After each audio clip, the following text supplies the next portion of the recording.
പിതാവെ, വലിയ ഒരു ജനകീയ സമരത്തിനാണല്ലോ ഇന്ന് സമരമാണല്ലോ നടക്കുന്നത്. അതെ അതെ, നമ്മൾക്ക് വൈപ്പി മുതൽ ഇവിടെ വരെയും എല്ലാവരും അണിനിരന്നിരിക്കുകയാണ്.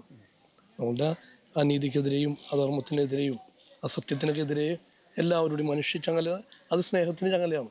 ഒരുമിച്ച് നിന്ന് ഒരു മാനവികതയുടെ ഒരു കൂട്ടായ്മ തന്നെയാണ് ഇത് എന്ന് പറയാനായിട്ട്. ഈ നമ്മുടെ ഇവിടെ നടത്തിക്കൊണ്ടിരിക്കുന്ന റിലേ നിരാഹാര സമരം ഇപ്പോൾ 85 ദിവസം പിന്നിട്ടിരിക്കുന്നു. സർക്കാർ വേണ്ടത്ര ഒരു പരിഗണന നൽകാത്തത് കൊണ്ടാണ് ഇത്തരത്തിലൊരു വലിയ ഒരു പ്രതിഷേധത്തിലേക്ക് ഇറങ്ങിയിരിക്കുന്നത്. ഇല്ല, അതിൻ്റെ സമയമായിട്ടില്ല. നമ്മൾ 3 മാസം ഈ കാത്തിരിക്കുന്നുള്ളത് തന്നെ പറയുന്നത്. ഫെബ്രുവരിയിൽ കമ്മീഷൻ റിപ്പോർട്ട് അത് പോസിറ്റീവായിട്ട് തന്നെ വരും എന്നുള്ള പ്രതീക്ഷയിലാണ്.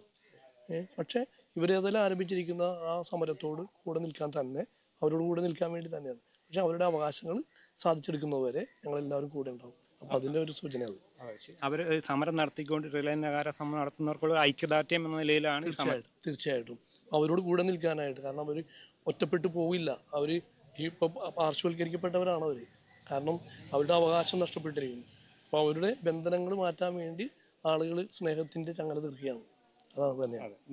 നിങ്ങൾ മാത്രമല്ല, ഞങ്ങൾ എപ്പോഴും കൂടെ ഉണ്ടാകും, എല്ലാവരും കൂടെ ഉണ്ടെന്നുള്ളത് നിലയിലാണ് കേട്ടോ. ആ ഒരു സന്ദേശമാണ്